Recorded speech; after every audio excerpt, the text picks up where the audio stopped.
Hi guys! Welcome back sa aking YouTube channel. I'm your REE Board Exam Buddy, Prince Ian F. Cruz, and I'll be your lecturer for today's video. So last video, nag-discuss tayo ng basic concept ng polar coordinate system, kailan siya mas intended na gamitin compared kay Cartesian plane.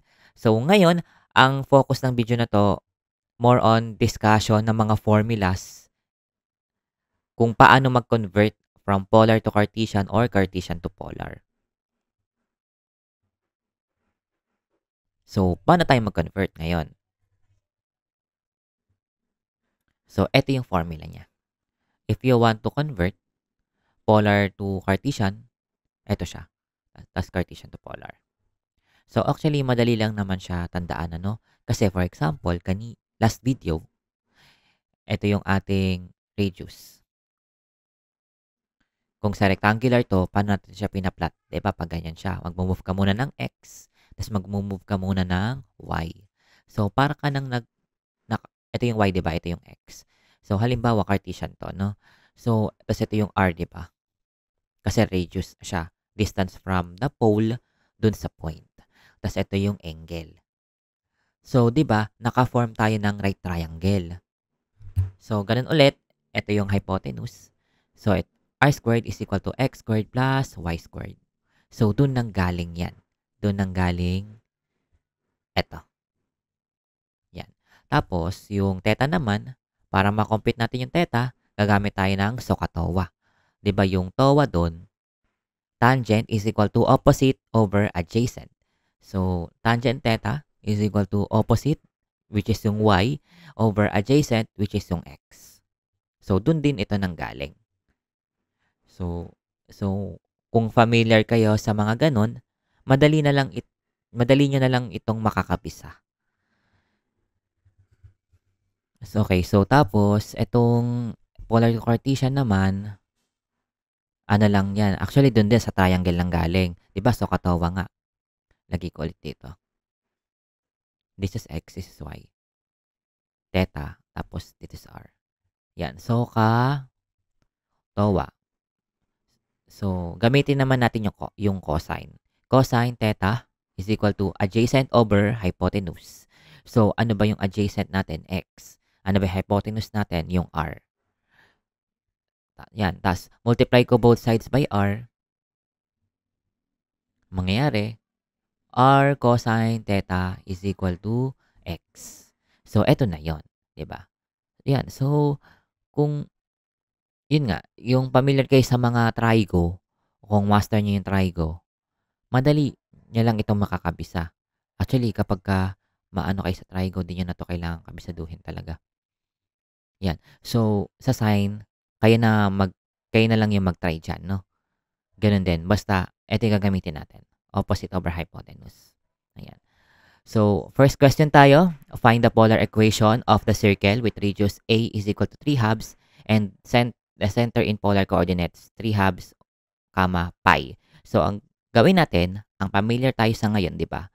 Yung equation ng circle, pero in Cartesian plane or in rectangular coordinate system. So, ang gagawin natin, i-form natin yung standard equation ng circle ng naka-rectangular, then saka natin siya i-convert to polar.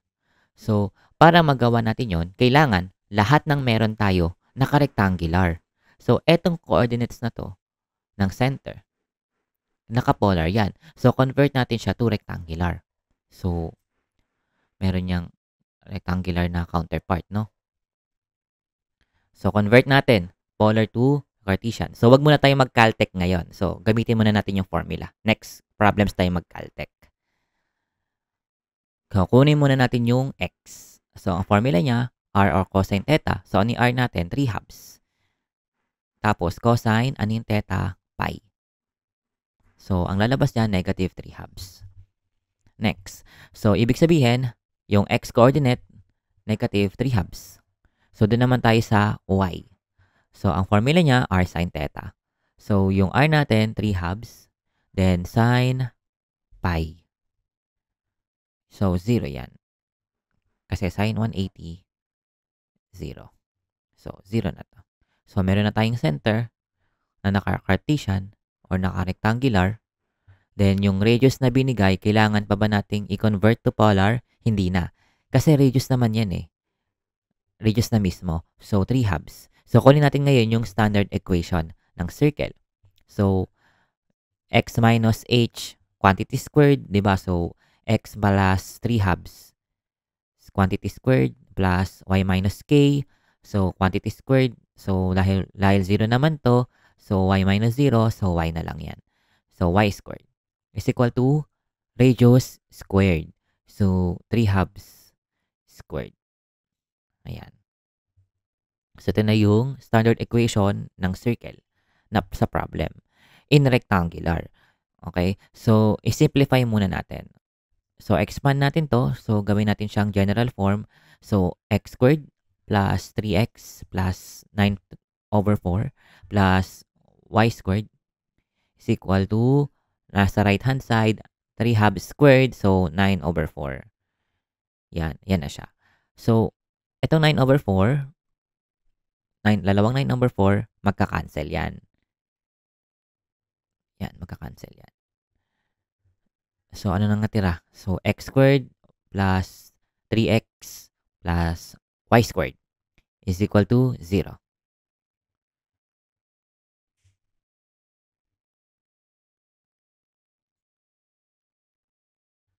Diba, dito tayo nag-end, diba?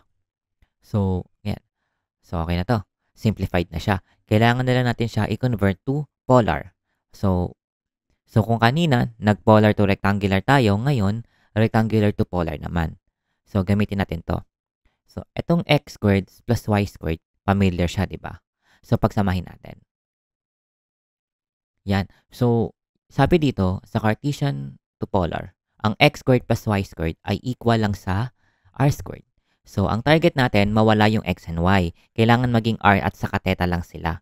So, itong x plus y squared, nakita na natin dito. So, r squared na yan.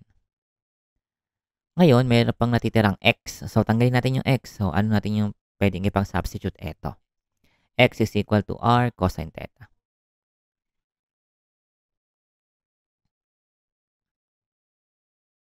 So, simplify pa natin. Mag-divide tayo ng r. Kasi may sobrang r. So, tanggal to ng isa. Tanggal to ng r. O yan. So, r na lang. Tapos ito, 3 theta. Cosine theta. So, i-format natin gaya ng nasa choices. So, ilipat natin to sa kabila. So, pag sinilipat sa kabila, magiging negative. So, negative 3 cosine theta. Ito yung sagot, no? So, next problem. A polar coordinate system. The polar angle is negative when blank. So, paano nga pala ulit tayo mag-trace ng curve? Diba? Pag ganito, pag pa-counterclockwise, positive. So, pwede rin kasing mangyari, guys, na meron tayong halimbawa, 3.6, negative 30. So, kapag ganyan, dahil negative siya, ang counterclockwise natin positive. So, pag ganito ngayon yung movement natin. Ganyan. Kasi negative. Pa-clockwise. So, ibig sabihin pala, sir, halimbawa, at 4, negative 30. Tapos, i-plot ko rin yung 4, 330. So, unahin natin to. So, 4, tapos, ikot ka ng 330 degrees. So, dito ka mag-e-end. So, andito yan. Andito yung point. Kasi nag-apat na, ano yan, 4, 330 degrees. Tapos, i-plot ko naman to. Itong 4, negative 30. So, apat ulit. Then, dahil negative 30, pa-clockwise tayo mag-move ng 30 degrees. So, yung isang line, 30 degrees yan, di ba? 30 degrees yung increment dito. So, nandito yan. So, nandito din siya. So, ibig sabihin, magkaiba sila ng coordinates ng angle coordinates negative 30 sa 330 pero iisa lang sila ng location. So, pwedeng mangyari yun guys pag polar coordinate system. So, ayan. So, ang sagot dito, clockwise. Letter B.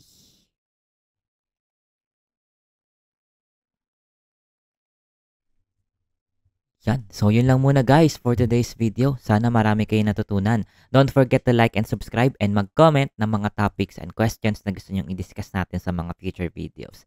So, yun lang guys. See you on the next video.